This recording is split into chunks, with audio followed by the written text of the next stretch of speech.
Kisah nyata yang memilukan tentang perjuangan seorang guru yang menyelamatkan para murid tunarungu di sebuah sekolah yang mengalami penyerahan dari kepala sekolah mereka sendiri. Pria bernama Kang In-ho mendapat tawaran pekerjaan di sebuah akademi tempat para anak tunarungu belajar. Baru akan berangkat ia mengalami kesialan karena mobilnya tak sengaja menabrak seekor rusa dan harus membawa mobilnya ke sebuah bengkel di daerah itu. Di bengkel tahu-tahu dia ditabrak oleh seorang wanita dan ngotot wanita itu mengatakan pria itulah yang menabraknya duluan. Padahal wanita ini yang salah karena dirinya sedang mabuk. Karena akhirnya mobilnya harus ditinggal di bengkel, wanita itu berbaik hati akan mengantarkan pria itu ke tempat tujuannya. Wanita ini ternyata bekerja di sebuah kantor HAM bernama Eugene.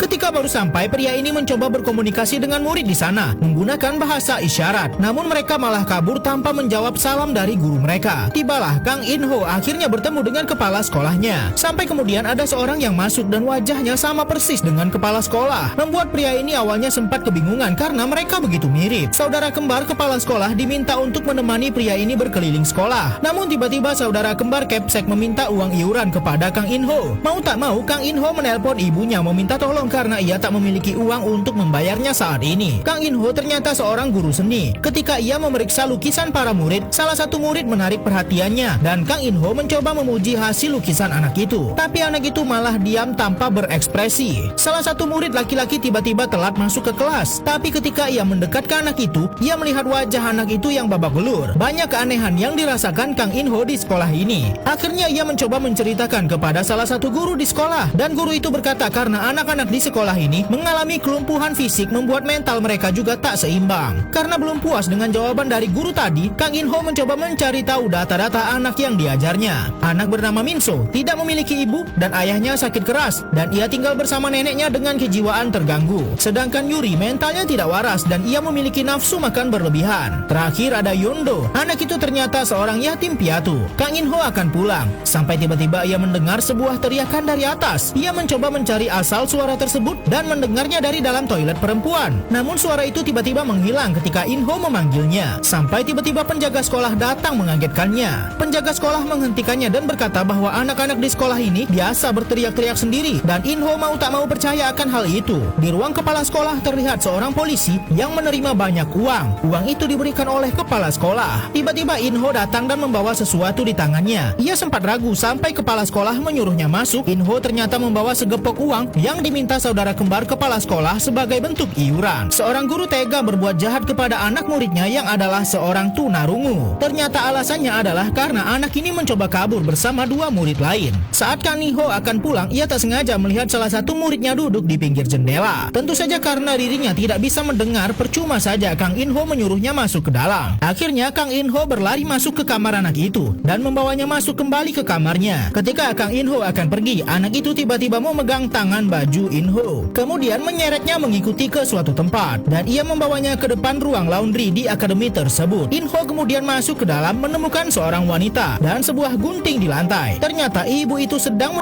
seorang anak. Tentu saja In-ho kemudian mencoba menyelamatkan anak itu. Ibu itu kemudian melawan dan mengatakan beginilah bentuk pemberian hukuman kepada anak-anak yang melawan. Anak bernama Yundo ini kemudian pingsan. In-ho ternyata membawanya ke rumah sakit dan juga menelpon wanita bernama Eugene yang bekerja di kantor hak asasi manusia. Karena sebelumnya wanita ini memberikan kartu nama kepadanya saat mobilnya ditabrak. Esoknya In-ho menemui kepala sekolah dan saudaranya. Mereka berdua memang awalnya terlihat peduli dengan keadaan Yundo. Namun apakah memang benar begitu? Di kelas In-ho mencoba membujuk Yuri karena sebelumnya mengadukan perbuatan penjaga sekolah wanita kepada temannya. Dan ia mencoba melukis wajah Yuri membuatnya kemudian tertawa. Sepulang sekolah, In-ho mengajak Eugene bertemu di suatu tempat. Di sanalah Eugene kemudian bercerita bahwa Yundo mengalami dari kepala sekolah mereka. Tentu saja awalnya In-ho tidak percaya dan menganggap Eugene mungkin sedang mabuk. Kemudian ia memberikan sebuah surat yang ditulis oleh Yundo sendiri. Tulisan itu menceritakan perbuatan kepala sekolah kepadanya. Dan perempuan yang menyiksa Yundo ternyata adalah putri adopsi pendiri sekolah itu dan bersaudara dengan si kembar. Ternyata perempuan ini berpacaran dengan kepala sekolah. Ia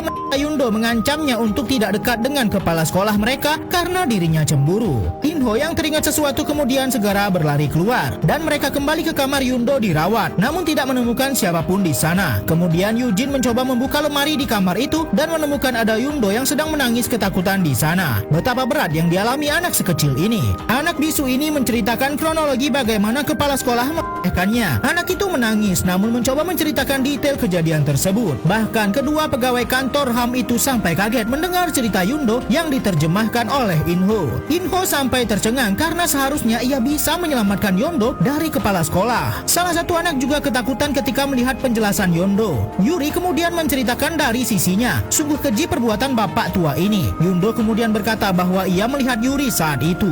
Ketika hujan, Yundo yang memegang mie untuk temannya berjalan ke arah ruang kepala sekolah, mendengar suara musik yang dilantunkan begitu keras dan melihat kepala sekolah yang sedang menahan Yuri. Malam itu tiba-tiba anak Inho dan ibunya datang mengunjunginya karena hari itu adalah peringatan kematian istri Inho. Sempat mengeluhkan ibunya yang menyuruh memberikan kado kepada kepala sekolah. Ibu Inho kemudian berkata ia sampai mengambil deposit rumahnya untuk membayar iuran yang diminta kembaran kepala sekolah kepada Inho. Inho tak mampu berkata perbuatan buruk yang dilakukan kepala sekolah itu kepada muridnya sendiri. Eugene di satu sisi mencoba menemui kantor hukum setempat mengadukan perbuatan kepala sekolah Akademi Jae terhadap murid-muridnya. Namun dia bersikeras itu adalah wewenang balai kota. Akhirnya Eugene mencoba menemui orang di balai kota, namun tentu saja responnya malas-malasan karena bapak ini sebelumnya sudah menerima suap dari kepala sekolah. Ia membela kepala sekolah dan berkata bahwa kepala sekolah adalah Katolik yang taat. Eugene yang marah akhirnya meninggalkan tempat itu dengan amarah yang berapi-api. Kemudian ia mendapat telepon dari salah satu rekannya bahwa ada stasiun TV yang mau meliput. Seorang anak disakiti di depan kepala sekolah, namun kepala sekolahnya malah berpura-pura tidak mendengarnya. Inho di luar mendengar hal itu. Ketika bapak itu keluar membawa anak bisu ini, ia tersenyum melihat Inho yang membawa hadiah untuk kepala sekolah. Sempat dia mematung, Inho mencoba menahan amarah, tapi pada akhirnya Inho kemudian berlari dan menghantamkan pot bunga ke kepala bapak guru yang menyiksa anak tadi. Minsu kemudian dibawa ke kantor HAM untuk diwawancarai dan tayangannya akan disiarkan. Minso yang trauma menceritakan hal itu kepada para wartawan dan siaran itu ditayangkan secara langsung di mana semua orang kini menontonnya. Polisi yang disogok oleh kepala sekolah tadi bahkan juga ikut menonton wawancara itu. Tiba-tiba esoknya polisi datang dan memborgol kepala sekolah. Ia dibawa oleh para polisi, begitu pula kembarannya. Tentu saja si kembar memprotes kepada polisi itu, padahal mereka rutin memberikan uang kepadanya. Namun polisi itu meminta mereka menuruti perkataannya dan jangan memberikan alasan apapun agar ia bisa membantu mereka berdua. Banyak orang-orang memprotes mereka karena mengadukan Pak Kepsek yang adalah tetua di kota mereka dan sangat dihormati karena memang ceritanya yang baik dan taat kepada agama. Sidang pun akhirnya dilakukan dan para tersangka dibawa masuk ke ruangan. Eugene sempat memprotes untuk meminta penerjemah di sidang ini karena melibatkan anak-anak tunarungu agar mereka bisa mengerti. Ketika sidang selesai, istri kepala sekolah yang marah kemudian melabrak Inho. Inho kini dipecat dan meminta Eugene meminjamkan kantornya untuk tinggal. Dan begitulah kemudian Inho yang kini harus merelakan semuanya.